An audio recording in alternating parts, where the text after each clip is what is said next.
सुनिए भाई साहब, वो आइए आइए बहन जी, एकदम ताजी सब्जी है। कौन सी दूं? नहीं, मुझे सब्जी नहीं लेनी है, मैं सीआईडी से हूँ। हमें आपसे कुछ सवाल करने। सवाल? कौन से मैडम सवाल? तो आप रोज बैठते हो यहाँ पे सब्जी बेचने? पिछले 2 साल से हम यहाँ दुकान लगा रहे हैं साहब। तो पिछले 2 साल से आप ये सामने वाला घर भी देख रहे होंगे? हाँ साहब। परसों दोपहर को 1 से 3 बजे के बीच में तुमने किसी आदमी को देखा था उस घर के आसपास? तो ऐसा आदमी जिसपे तुम्हें शक हुआ हो तो उस घर के आसपास बहुत देर से खड़ा हो। परसों साहब, हाँ, वो घर का जो नौकर है ना साहब, वो घर के बाहर बहुत देर तक खड़ा रहा साहब। वो दीवार से सट के किसी को फोन कर रहा था। हाँ, सामने आएगा तो पहचान लोगे ना? पहचान लेंगे। गुड। पंकज सर, तो मालूम है ना क्या करना है? हाँ सर, आज वो घर पे कपड़े धोने का टर्न मेरा है और जूनियर को मेरे कुत्ते को खाना भी खिलाना था और एक काम था सर वो यार। पंकज, तुम हमेशा से इतने इंटेलिजेंट थे क्या? मैं इस केस की बात कर रहा हूँ। अरे ये सर सॉरी, थोड़ा कंफ्यूज हो गया था सर। तो जाके उस घर से नौकरों को ले आओ। और हाँ, उन्हें क्या कहना है पता है ना, कि वो भी मुझे समझाना पड़ेगा। नहीं सर, पता है सर, मैं अभी लेके आता हूँ। सर, इसे अकेले क्यों भेज दिया? जरूर कुछ ना कुछ गड़बड़ करेगा ये। अच्छा, मोटर बाइक की एक्सीडेंट जैसी गड़बड़? आपको पता चल गया? सीआईडी में हूँ, बाहर की खबर रखने से पहले अंदर क्या हो रहा है ये जानना बहुत जरूरी है। इसमें मेरी गलती नहीं थी, पंकज की थी। रेडी, अभी शिकायत विकायत करना बंद करो। अच्छा पंडित, वो भाजी वाला देख रहे हो? वो वहाँ, हाँ, जिसने आपके पीवी के नहाने के पानी में जहर डाला है, वो उसे पहचानता है क्या? चलो जल्दी इधर आओ। जरा पहचान कौन है इनमें से? हाँ साहब, यही वो आदमी था साहब। तुम? अरे मुझे क्यों फंसा रहे हो? तुम्हें जरूर कोई धोखा हुआ है। कौनो धोखा नहीं हुआ साहब, ये है वो। नहीं साहब, मैं सही कह रहा हूँ साहब। इधर साहब मैं सच कह रहा हूँ साहब। देख प्रीतम, हम जानते हैं कि तूने खुद ये सब नहीं किया, मगर तूने किसी के कहने पे जरूर किया है। अगर तुम हमारे साथ कोऑपरेट नहीं करोगे तो शायद फंस जाओगे, है ना? बोल। बबलू, हाँ? बबलू प्लम्बर साहब, उसने 20,000 रुपए दिए थे। मैंने तो साहब तार खींच के केमिकल मिलाया था साहब, अनीता मैडम के नहाने के टाइम पर साहब, और कुछ नहीं साहब। जिस थाली में खाया उसी में छेद किया। 20,000 रुपए के लिए ईमान बेच दिया तुमने। नहीं करा। गलती हो गई साहब, गलती हो गई साहब। मुझे सजा कानून देगा। अब ये बता, वो प्लम्बर बबलू कहाँ मिलेगा?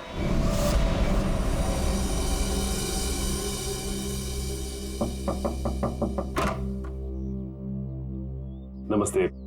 नमस्ते। बबलू है क्या? आप लोग बाद में आना, बबलू भी घर पर नहीं है। कहाँ गया बबलू? काम पे गए हैं। आप अपना नंबर दे दीजिए, वो आएंगे तो मैं उन्हें दे दूंगी। नंबर? जी, गर्मी बहुत है, एक गिलास पानी मिल सकता है? अभी लाई। जी।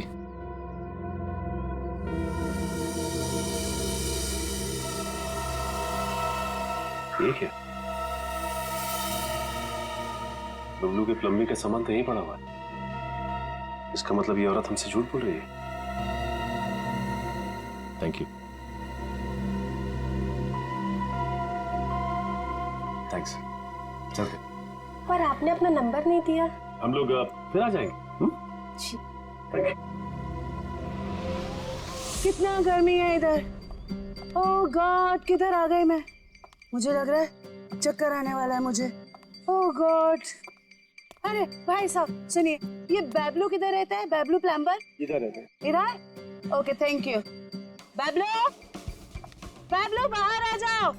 देखो बाहर आ जाओ, वरना मुझे पुलिस को बताना पड़ेगा कि तुमने मेरा बेल्जियम का पाइप और जापान का नल का चोरी किया है। बैबलू, बैबलू। आप कौन हो मेम साहब, और इस तरह से शोर क्यों मचा रहे हो? अरे कैसे शोर नहीं मचाएगा? मेरे घर में बबलू ने डाका डाला है, डाका रॉबरी किया है। 1.5 लाख का पाइप चोरी किया है मेरा इटालियन मार्बल वाला बाथरूम से, एंड 2 लाख का जापान का नल का चोरी किया है। 2 लाख का नल का? इन अमीरों के पास कितने फालतू पैसे होते उड़ाने के लिए। देखो मेरा टाइम वेस्ट नहीं करो। बबलू, लास्ट वार्निंग दे रही हूँ तुम्हें, मैं पुलिस को फोन कर रही हूँ। बबलू। मैडम, आपको जरूर कोई गलतफहमी हुई है। मैंने जापान का नलका देखा ही नहीं, तो उसे चुराऊंगा कैसे? अब तो जापान के नलके की छोड़ और जेल के नलके की सोच। सीआईडी वालों ने मेरे साथ धोखा किया, मुझ पे झूठा इल्जाम लगाया। क्या करे, कभी कभी चूहों को बिल से निकालने के लिए सीआईडी को ऐसी चालबाजियां करनी पड़ती, समझा? अब बोल, अनीता को जहर क्यों दिया? जहर? पाउडर में जहर था? मुझे वाकई नहीं पता था। तुझे क्या लगा पानी के कीड़े मारने की दवा है वो? हाँ? पता नहीं साहब, मैंने इतना सोचा ही नहीं था। 50,000 रुपए मिल रहे थे, मैंने बिना दिमाग लगाए चुपचाप काम कर दिया। किसने दिए 50,000 रुपए तुझे? मुझे नहीं पता, एक फोन आया था होटल से। कौन से होटल से फोन आया था? Excuse me ma'am. Good afternoon sir. Good afternoon ma'am. हमारे होटल में आपका बहुत बहुत स्वागत है। अरे वाह, इतने प्यार से हमारा स्वागत किया। जनरली सीआईडी को देख के तो लोग मायूस हो जाते हैं। सीआईडी? क्या बात है सर? इसे पहचानती हैं आप? नहीं पहचानती। क्या बात, मतलब आपने कभी देखा ही नहीं है? याद तो नहीं आ रहा है। ठीक है, हम आपको याद दिला देते हैं। बबलू नाम है इसका। पिछले हफ्ते यहाँ इस होटल से एक पैकेट लेने आया था आप ही के होटल में किसी गेस्ट से। कौन सा गेस्ट था सर? अगर ये सब कुछ हमें पता होता तो यहाँ क्यों आते? एक्चुअली यहाँ हर रोज बहुत गेस्ट आते हैं और पिछले हफ्ते यहाँ कौन कौन रुका था ये कैसे याद रहेगा? हाँ, ये बात तो है। पर आपके पास कोई रजिस्टर, कोई रिकॉर्ड्स के लिए आपके मेहमानों के या जो लोग उनसे मिलने आते हैं रखते होंगे ना? तो आप जरा उसमें चेक कीजिए और बताइए ये बबलू किससे मिलने आया था। हाँ सर, मैं चेक कर लेती हूँ। प्लीज।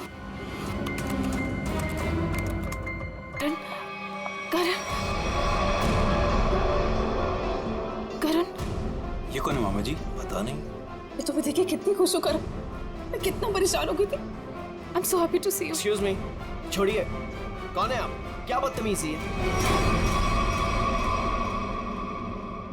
मुझे लगा तुम मुझे पहचान लोगे। और यहाँ पर क्या लगा रखा है? हाँ, मुझे मेरे नाम से बुलाओ ना। मुझे पता भी नहीं कि तुम कौन हो, तो तुम्हारा नाम कैसे पता चलेगा मुझे?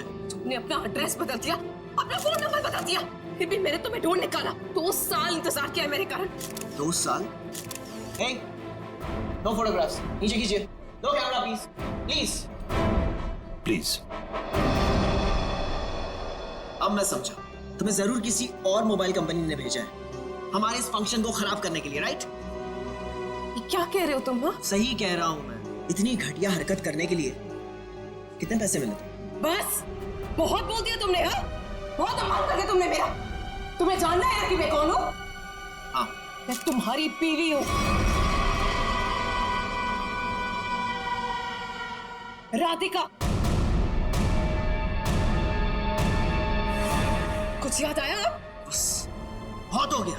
एक शब्द भी बोला ना, वरना सिक्योरिटी को बुला के तुम्हें धक्के मार के यहाँ से बाहर निकाल दूंगा मैं। सिक्योरिटी! धमकी किसको दे रहे हो तुम? हाँ, जिसको जाके बोलना है ना बोलो जाके। साथ फेर ली मैंने तुम्हारे साथ, शादी की है मैंने तुमसे। इनफ! बहुत बोल लिया यार तुमने। करण बेटा शांत हो जाओ। इस रिश्ते के बीच में अब और कोई नहीं आएगा। करण रुको।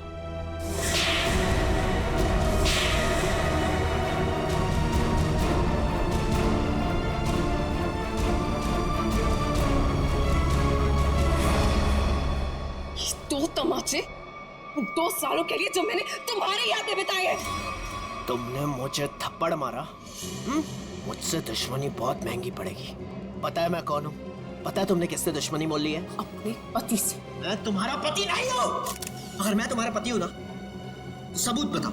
अच्छा, तो देते हैं ना सब। उतारो अपने कपड़े। What?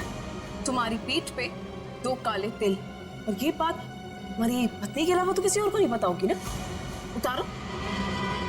मिस्टर करण, क्या ये मैडम सच कह रहे हैं? क्या वाकई आपकी पीठ पे तिल है?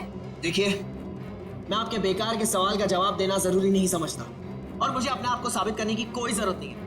Get it? और तुम जिसकी पत्नी हो ना, जाके उसके कपड़े उतरवाओ। Just stop! करण रोको! करण रुक जाओ, मुझसे बुरा कोई नहीं होगा फिर।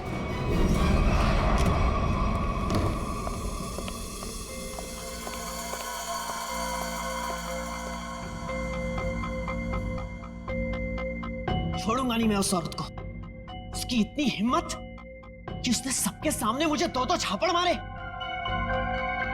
करण कुमार की इतनी बड़ी इंसल्ट जिंदगी में किसी ने नहीं की। जरा मैं भी तो सुनूं, कौन है ये औरत जिसने मेरे पति श्री करण कुमार जी का इतना बड़ा अपमान किया? देखो अनीता, मैं पहले ही बहुत बुरे मूड में हूँ। मेरे जख्म पे मरहम तो नहीं लगा सकती, कम से कम नमक तो मत छिड़को। मरहम लगाने के लिए तो कपड़े निकालने पड़ते हैं ना, जैसा कि उस औरत ने कहा था। तुम्हें कैसे पता चला? तुम्हारे जैसा पति हो ना तो सोते वक्त भी आंखें खुली रखनी पड़ती है।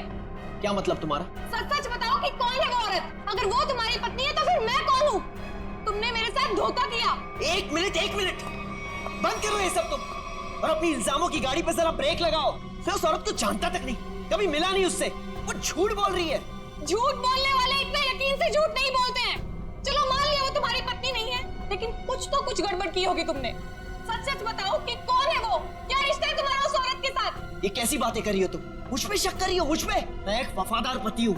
हाँ पता है कितने वफादार हो तुम। अगर अपने झूठ का ज्यादा ढोल बजाया ना तो केस कर दूंगी तुम पे। पता है ना अदालत बेवफाई की क्या सजा देती है? बेवफाई? मैं कोई बेवफाई नहीं कर रहा हूँ। वो औरत अपने आप को राधिका कह रही है। राधिका? राधिका? क्यों? तुम्हारा जो खबरी था, जो इतना मिर्च मसाला लगा के तुम्हें इतनी सारी खबरें दे रहा था, उसने ये नहीं बताया कि औरत अपने आप को राधिका कह रही है। मगर वो राधिका कैसे हो सकती है? राधिका? वही तो मैं कह रहा हूँ, वो राधिका कैसे हो सकती है? तुम ही सोचो, राधिका को मरे हुए 2 साल हो गए और वो एक मरे हुए इंसान के बारे में इतना घटिया मजाक कर रही है। मैं उसे छोड़ूंगा नहीं। डैडी ने सही कहा था कि बेटा ये लड़का तुम्हारे लिए ठीक नहीं है। अरे मेरी तो जिंदगी बर्बाद हो गई। देखो, अब एक शब्द भी और बोला ना तो तुम्हें सीधा तुम्हारे डैडी के घर भेज दूंगा मैं, समझी तुम? देखो, एक मिनट, ऑफिस से फोन है, मुझे जाना होगा। हाँ मैं आ रहा हूँ।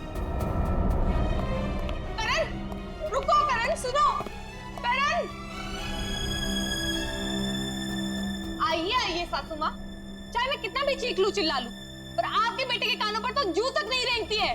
अरे बहू, मैं तो दवाई खा के सो रही थी, तुम्हारे शोर से उठ गई। तो आपको अब मेरा गम शोर लगने लगा है।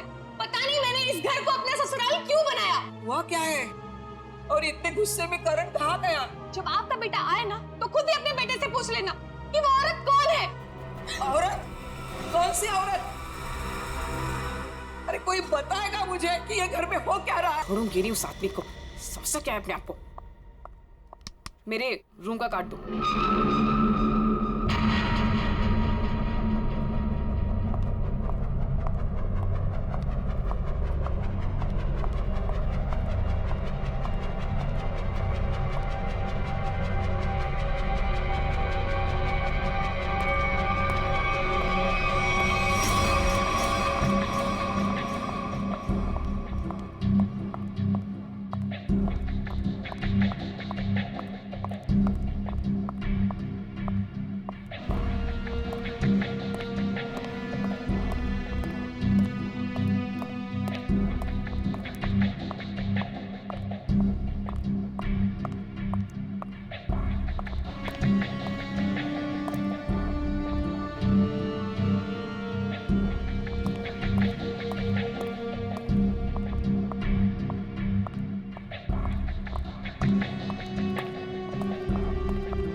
बहुत होशियार समझती है अपने आप को।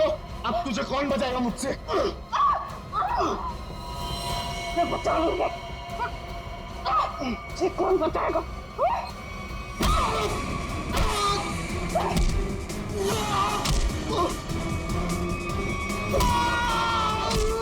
किसने भेजा तुझे? हाँ? मेरे पति के दूसरे बीवी ने भेजा है ना? तुझे पता है नकली है, इसलिए मैं हूँ। तुझे तो पुलिस वाले बताएंगे हम, समझा?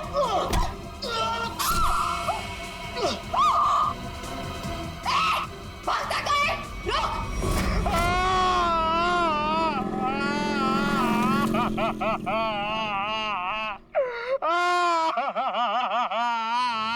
अबे पंकज, ये किस तरीके से रो रहा है? कम से कम रोने का तरीका तो सुरीला होना चाहिए, इतना बेसुरा नहीं। अरे मैं रो रहा हूँ, कोई रियाज नहीं कर रहा हूँ जो मुझे सुर ताल और ये सब सिखा रहे हो। देख, मैंने तुझे पहले ही कहा था मुझे कस के पकड़ना। तेरी लापरवाही की वजह से हम लोग ये गाड़ी से गिरे हैं, समझे? मेरी लापरवाही, खुद को बाइक चलाने आती नहीं है, मुझे गिरा दिया, मेरी टांग तोड़ दी और बोल रहे मेरी लापरवाही। कुछ नहीं हुआ तेरे टांग को। उठ जा, चल।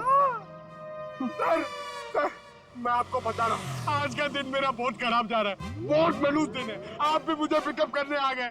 सर, आज का दिन बहुत खराब है सर, आज बहुत बड़ी गड़बड़ होने वाली है। एक खतरनाक केस वेट कर रहा है ब्यूरो में। ओके मैडम, आपकी हिम्मत की तारीफ करनी होगी। आप उस मुजरिम से बिल्कुल डरी नहीं और डट के सामना किया उसका। सर, पुलिस रिकॉर्ड में आपको कुछ भी मिला उसके बारे में? जी नहीं, उसने इससे पहले कोई जुर्म नहीं किया था। और इसीलिए उस तक पहुंचने के लिए हमें आपसे कुछ सवाल करने होंगे। जी पूछिए। आप उसके बारे में कुछ और बता सकती हैं? नहीं सर, मुझे कुछ भी याद नहीं है, बल्कि मैंने वो होटल वालों से भी पूछा था, उन्होंने बोला कि उन्होंने किसी को आते जाते हुए नहीं देखा। अच्छा, आपको किसी पे शक है? एक ही तो इंसान है जिसको मेरी जिंदगी से ज्यादा मेरी मौत प्यारी है। कौन? वही मेरा पति करण। आपका पति? आपको पता है कितने सारे लोगों के बीच में उसने मेरी इंसल्ट की, उसने तो मुझे अपने बीवी मानने से भी इनकार कर दिया। पर आपको पता है सर, इसी बात का ना बदला लेने के लिए उसने वो गुंडा भेजा था मेरा गला दबाने के लिए। एक मिनट मैम, शुरू से बताइए कि ये आपके और आपके पति के बीच में तनाव किस वजह से है? आप मेरे साथ करण के घर पे चलिए, आपको सब कुछ पता चल जाएगा कि क्या हुआ था। नहीं राधिका, जब तक हम ना बुलाएं तुम गाड़ी में बैठो। मगर क्यों? प्लीज राधिका जी, आप बात को समझने की कोशिश कीजिए, हम आपको जल्दी ही अंदर बुलाएंगे। ठीक है, बैठती हूँ।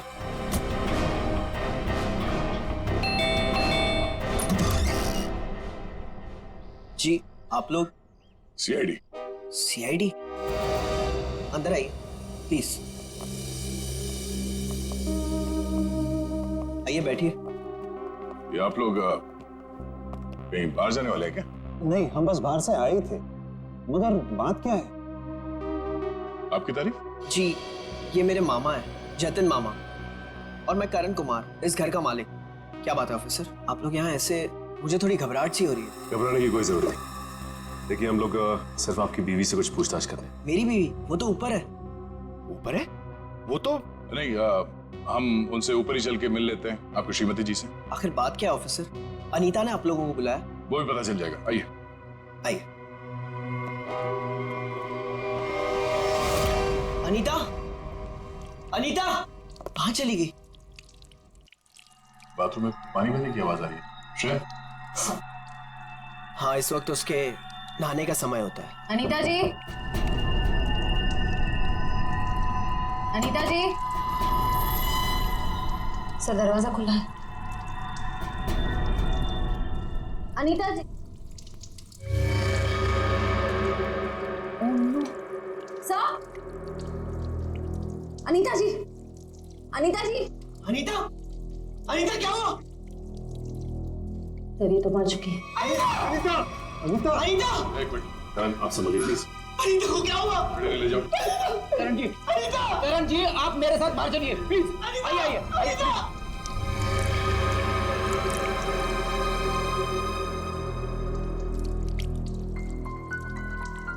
देखो मैं सुराग मिलता है क्या? यस।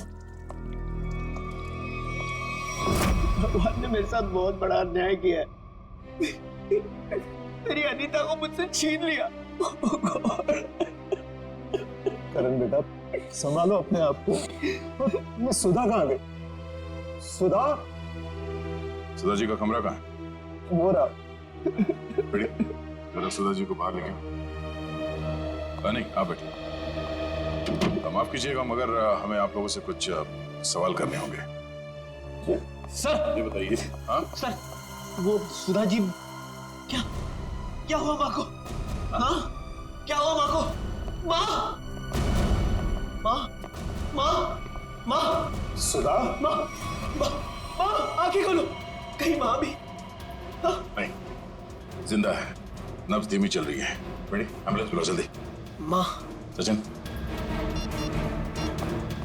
माँ आंखें खोलो माँ। माँ, माँ आंखें खोलो। इन दोनों का कहना है कि ये अभी भी घर आए हैं। पता लगाना होगा कि सच्चाई क्या है। दोनों को अलग अलग ले जाके पूछताछ करनी होगी।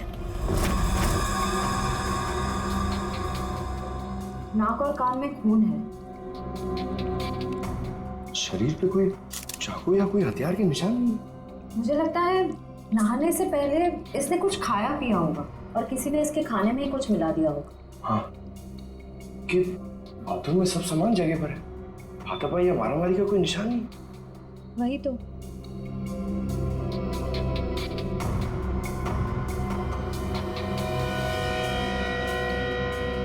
श्रेया मैम, अनीता की बॉडी पे कोई टैल्कम पाउडर लगा हुआ है क्या? नहीं तो, इनफैक्ट पूरे बाथरूम में ही कहीं कोई टैल्कम पाउडर नहीं है। तो ये क्या है?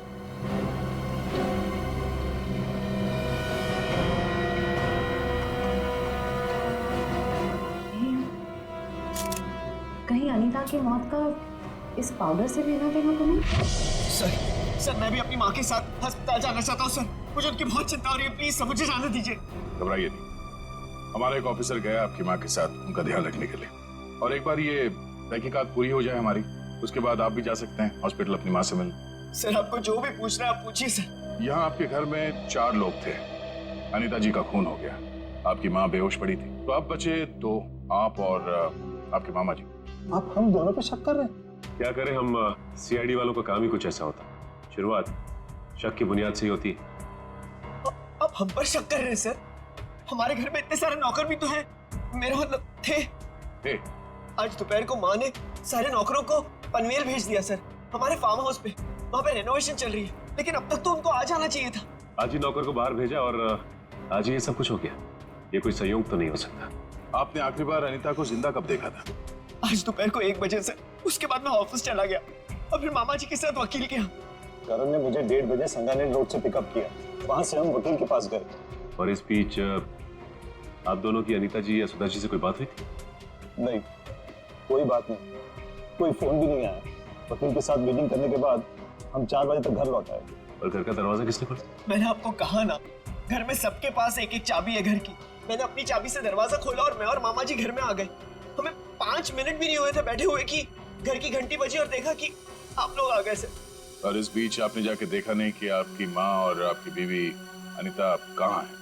सुधा दीदी रोज दोपहर से शाम दवाई खा के सो जाती थी, मगर हाँ, घर लौटने के बाद करण ऊपर जरूर गया था। क्या कहा आप? करण ऊपर गया था? जी। रतन जी का कहना है कि करण आते ही सबसे पहले ऊपर सीढ़ियों पे गया। अच्छा, तो आपने मरने से पहले अपने बीवी को देखा होगा? जी नहीं। नहीं? तो मामा जी झूठ बोल रहे? नहीं तो मैंने ऐसा तो नहीं कहा था ना। मैं ऊपर जा रहा था, लेकिन कमरे तक पहुंचने से पहले मेरा फोन बजने लगा। ऊपर नेटवर्क का प्रॉब्लम है, इसलिए मैं वापस नीचे आ गया। पता नहीं क्यों चाह कर भी हमें यकीन नहीं हो रहा आप दोनों के बयान पर। ऐसे लग रहा है कि हम लोग कोई कहानी सुन रहे हैं, एक मन घड़ंत रची हुई कहानी। अरे सर प्लीज, हमारे साथ इतना बड़ा हादसा हुआ है और हमें हमदर्दी दिखाने के बजाय आप हम पे ही शक कर रहे हैं। हमदर्दी से ज्यादा जरूरी हमारे लिए अनीता को इंसाफ दिलाना है, उसके खूनी को फांसी के फंदे तक पहुंचाना है। अब उस मुजरिम को पकड़िए सर, क्या पता कल को वो मामा जी या मुझे मार दे।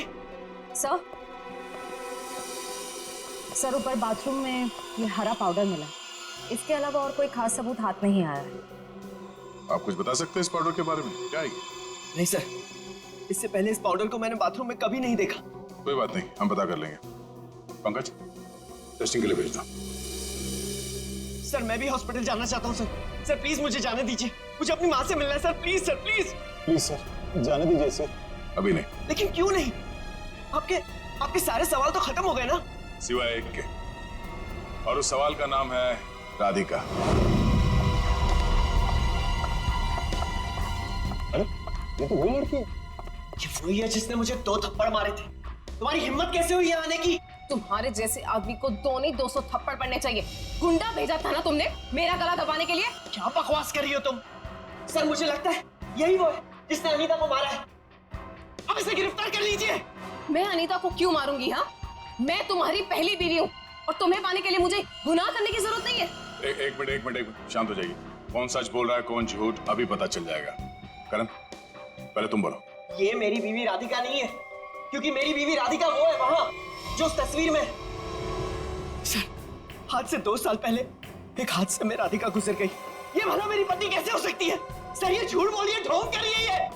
जब से ये मेरी जिंदगी में आई है ना, सब गलत हो रहा है, सब गलत हो रहा है। मेरी अनीता गुजर गई, मेरी माँ अस्पताल चली गई, और आज पहली बार ऐसा हुआ है कि हमारे घर में सीआईडी आई है। तुम्हारी बीवी अनीता को मैंने नहीं मारा है, और सासू माँ भी मेरी वजह से अस्पताल नहीं गई है, समझे तो? क्या? सासू माँ? Sir just look at her, कितना झूठ बोल रही है। एक मिनट कर। मैम, फोटो में जो ये लड़की है, उसका चेहरा और आपका तो बिल्कुल अलग, कोई मेल नहीं खाता, जमीन आसमान का फर्क। सर, अब मुझे 2 मिनट दीजिए, मैं साबित कर दूंगी कि ये फोटो वाली लड़की वही हूँ। ठीक है, साबित कीजिए। करण, तुम और मैं 2013 जुलाई में जयगढ़ गए थे ट्रैकिंग के लिए। तुम और मैं नहीं गए थे, मैं और मेरी पत्नी राधिका गए थे। लेकिन तुम्हें कैसे पता चला? उस वक्त एक हादसा हुआ था, एक लड़की की मौत हो गई थी पहाड़ से नीचे गिर के। वो लड़की मैं थी, राधिका तुम्हारी बीवी। तुम? मैं पहाड़ से नीचे गिर गई थी, तुमने तो मुझे ढूंढने तक की कोशिश नहीं की थी। ढूंढा था, करण ने खुद मुझे बताया था। जी, इन्होंने बोला और आपने मान लिया। सर, मैंने अपनी पत्नी को ढूंढने की बहुत कोशिश की, दिन रात कोशिश की, लेकिन मुझे उसकी लाश तक नहीं मिली। कैसे मिलती तुम्हें उसकी लाश? हाँ, मैं मरी नहीं थी, मैं जिंदा थी और तुम्हारे सामने खड़ी हूँ। सर ये फिर से झूठ बोल रही है सर। एक मिनट, जब आप पहाड़ से गिरी तो फिर तो बच कैसे गई? क्योंकि कुछ सांसें बची थी मेरे अंदर। आपको पता है, 2 साल लगे थे मेरी हड्डियां छोड़ने में, पूरा चेहरा खराब हो गया था मेरा। वो तो शुक्र है डॉक्टर पुनीत का, जिन्होंने मुझे नया चेहरा दिया। लेकिन शादी को देखिए, अभी तक मारने को तैयार नहीं कि मैं इसकी बीवी हूँ। सर, झूठ बोल रही है ये, बेकार की कहानियां बना रही है, ढोंग कर रही है। क्यों झूठ बोल रही हो? क्या करूं मैं? कहा कि इसके दिखाऊं कि मैं तुम्हारी बीवी हूँ? तुम्हें जो करना जाके करो, जिससे पता करना जाके करो। मैं क्यों करूं? सच क्या है और झूठ कौन बोल रहा है, वो भी सामने आ जाएगा।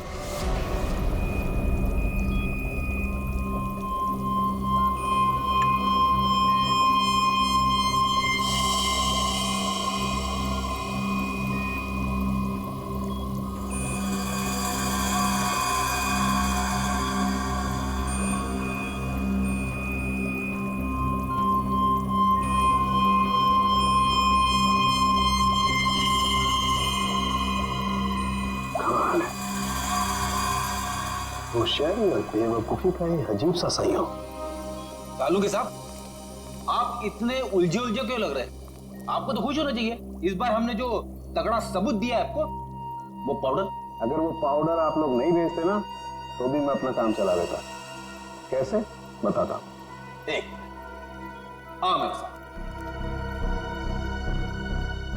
ये देखो, ठीक वैसा ही हरा रंग जैसे हरे रंग का पाउडर आप लोगों को मिला।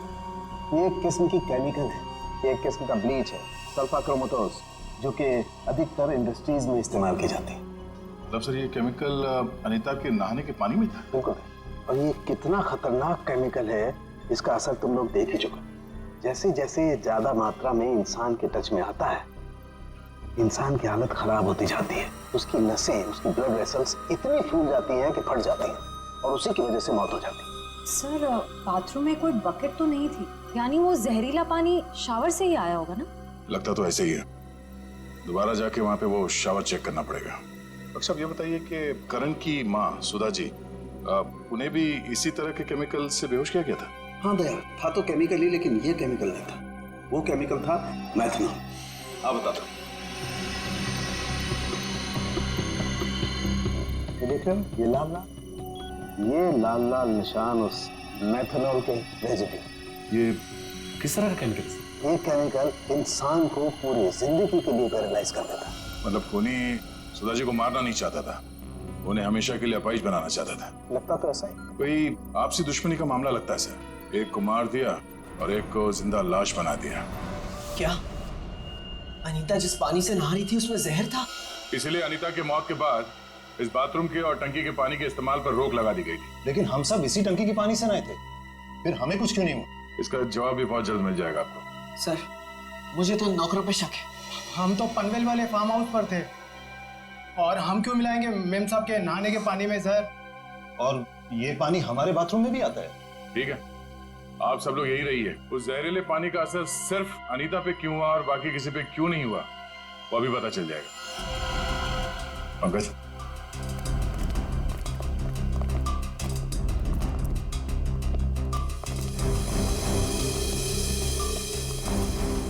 बड़ी शावर को खोलो। अगर जहर पानी में है तो उस केमिकल के अवशेष इसमें जरूर मिलेंगे।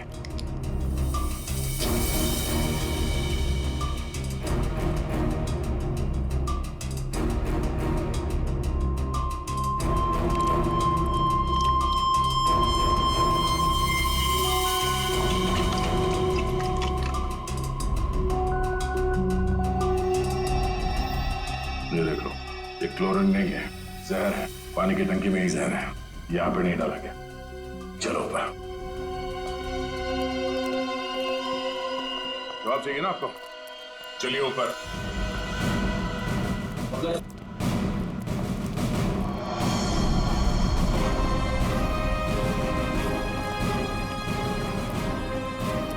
सर, ये पानी की टंकी में जहर क्यों होगा?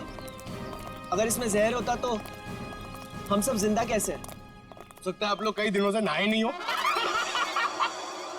फॉरेंसिक किट लाए हो? सर वो नीचे। प्लीज लिया। Yes sir. इस पानी की टंकी तक कोई घर वाला ही आ जा सकता है ना?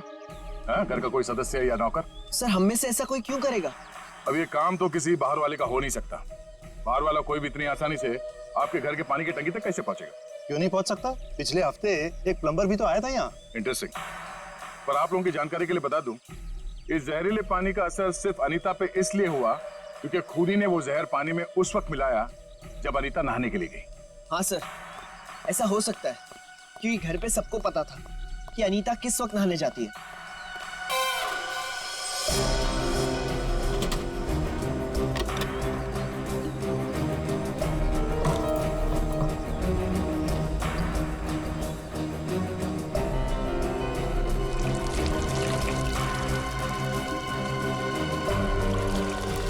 थैली यहाँ कैसे?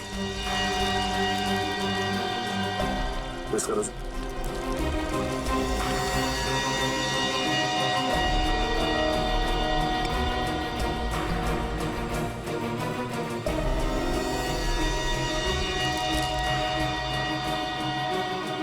सर, हाँ? पानी में जहर है। क्या? पानी में जहर है?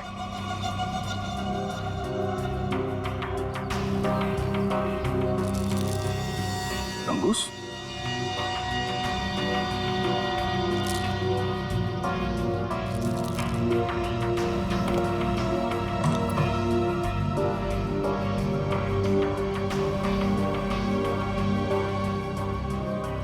क्या कहा आपने? एक हफ्ते पहले प्लम्बर आया था? जी। लगता है उसी दौरान ये सब हुआ है। किसी ने वो जहर इस प्लास्टिक में डालकर यहाँ पे रख दिया था और उसे तंगुस से बांध के नीचे कनेक्ट किया था। और जैसे ही अनीता बाथरूम में गई नहाने के लिए, उसने तंगुस को खींचा। प्लास्टिक के अंदर जो जहर था वो पानी में घुल गया और अनीता की मौत हो गई। लेकिन सर, घर के किस सदस्य का काम है ये? कैसे पता चलेगा? अरे, अगर किसी ने तंगुस यहाँ से खींचा है तो जरूर आसपास किसी न किसी ने तो देखा होगा कुछ। आसपास लोगों से पूछते हैं। या आसपास किसी ऐसे आदमी से पूछना होगा जो घंटों एक ही जगह पे बैठा रहता है, जैसे कोई दुकानदार, फेरी वाला, कोई बिल्डिंग का वॉचमैन। हाँ सर, मिल गया। ये 25 सितंबर की बात है। यहाँ 209 के जो गेस्ट थे, उन्होंने बबलू के लिए पार्सल छोड़ा था रिसेप्शन पे। और चेकआउट कब कर गया वो? अब तक तो नहीं किया सर। मतलब वो अभी कमरे में है? नहीं, एक्चुअली मैंने उन्हें होटल के कॉफी शॉप में जाते हुए देखा था। नाम क्या आपके इस गेस्ट का? जरा देखो कहाँ है वो। ये देखिए सर, ये रहा। मिस्टर करण, आप यहाँ? ये सवाल तो मैं भी आप लोगों से पूछ सकता हूँ। हाँ, ये बात तो है, ये सवाल आप भी कर सकते हैं, मगर चूंकि सवाल हमने पहले किया है तो आप जवाब दीजिए। वो मुझे यहाँ का ऑमलेट और कॉफी बहुत पसंद है, इसलिए थोड़ी पेट पूजा करना आ गया था। अरे वाह, तुम मेरे लिए भी बोल दीजिए। सब मेरे पेट में चूहे तोड़ रहे हैं। हमारे चूहों को कह दो कुछ देर के लिए इंतजार करें, क्योंकि हम यहाँ जिस खास शख्स से मिलने आए हैं पहले उससे तुम मिलने। खास शख्स कौन है? आओ मिला दो, आजा। नमस्ते, कैसी हैं? आप लोग यहाँ? हाँ हाँ, नमस्ते इनसे भी कहिए, करण जी है। सर आप क्यों मुझे फंसा रहे हैं? मैं बस यहाँ सेटलमेंट करने आया था। अभी तो आप कह रहे थे कि आप ऑमलेट खाने आए। ऑमलेट तो बस एक बहाना था। सबसे पहले ये मेरी पत्नी राधिका है ही नहीं, तो मैं चाहता था कि कुछ पैसे देकर मामले को यहीं रफा दफा कर दूं बस। वैसे आपकी जानकारी के लिए बता दूं कि पिछले कुछ दिनों में आपकी जिंदगी में जो कुछ भी हो रहा है वो इन्हीं की मेहरबानी है। सब मेरे जिस जयगढ़ इलाके में आपकी राधिका का एक्सीडेंट हुआ था, वहाँ के सभी प्लास्टिक सर्जन से बात हो गई है हमारी। क्या सच कह रही? यही तुम्हारी असली बीवी है? I can't believe it. यकीन हुआ तुम्हें कि मैं ही राधिका? यकीन तो हमें भी हो गया कि अनीता का खून, हमारे पास मदद के लिए आने का वो ड्रामा और सुधा जी के ऊपर हमला, ये सब तुम्हारी दिमाग की उपज है। सर मैंने ये सब नहीं किया सर। आपको कोई गलतफहमी होगी सर। वैसे हम अपनी गलतफहमी दूर करने के लिए हम लोग यहाँ पे आए हैं। राधिका, क्या हुआ? राधिका, राधिका, राधिका, सही, राधिका। ओह नो, अपने पानी में जहर डाल दिया। तो बेटा किसने दिया? सर वो उधर गया। पता है एम्बुलेंस को फोन करो। राधिका, राधिका। Hello, ambulance.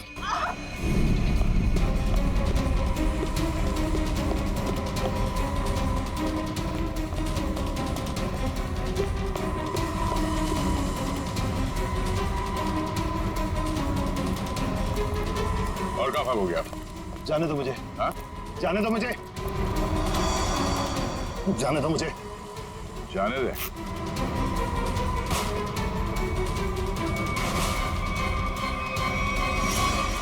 अम्मा जी आप? तुझे छोड़ दे? हाँ? अब बोल, क्यों किया तूने ये सब? 2 साल पहले मैंने करण को राजी किया था कि वो राधिका को पहाड़ से धक्का दे दे। बुद्धि भ्रष्ट हो गई थी मेरी, दिमाग खराब हो गया था जो मैंने आपकी बात सुन ली। आगे बताओ, सुधा जी के इस हालत के जिम्मेदार तुम ही हो ना? सुधा के खाने में मैंने ही गड़बड़ की थी। और राधिका जब पहाड़ से नीचे गिरने के बाद भी नहीं मरी, तो तुमने इसके दिमाग में जहर घोला। हाँ, राधिका को मोहरा बना के करण और सुधा के खिलाफ इस्तेमाल किया मैंने, और राधिका के नाम से ही बबलू के हाथों अनीता की पानी की टंकी में जहर मिलवाया था मैंने। और ये भी बता दो कि ये सब नेक काम तुमने किस लिए किए? बदला लेना चाहता था मैं। किससे? अपनी चचेरी बहन सुधा से। 1000 लालची आदमी मरे होंगे तब जाके सुधा का जन्म हुआ होगा। शुरू से ही उसकी नजर मेरे पैसों पर थी। मेरे भोले भाले माँ बाप को बेवकूफ बनाकर उसने हमारी पूरी जायदाद पर कब्जा कर लिया था। एक एक पैसे के लिए मोहताज बना दिया था उसने मुझे। सिर्फ इतना ही नहीं, मेरे बच्चे को भी अस्पताल में मार दिया था उसने ताकि सब कुछ करण का ही बना रहे। माना कि सुधा ने बहुत गलत किया तुम्हारे साथ, मगर उसके लिए तुमने जो रास्ता चुना है वो भी सही नहीं है। बदले की भावना ने मेरे ज़मीर को अंधा बना दिया था। मेरा तो सिर्फ एक ही मकसद था, इस परिवार का नामो निशान मिटा देना। मामा जी, मैं कभी सपने में भी नहीं सोच सकता था कि आपके दिल में इतना जहर होगा। जब दिल में जहर भरा होता है तो उसका अंजाम भी जहरीला ही होता है। सुधा ने जो किया उसकी सजा तो तुमने उसे दे दी। अब करण और तुम्हारा इंसाफ अदालत करेगी।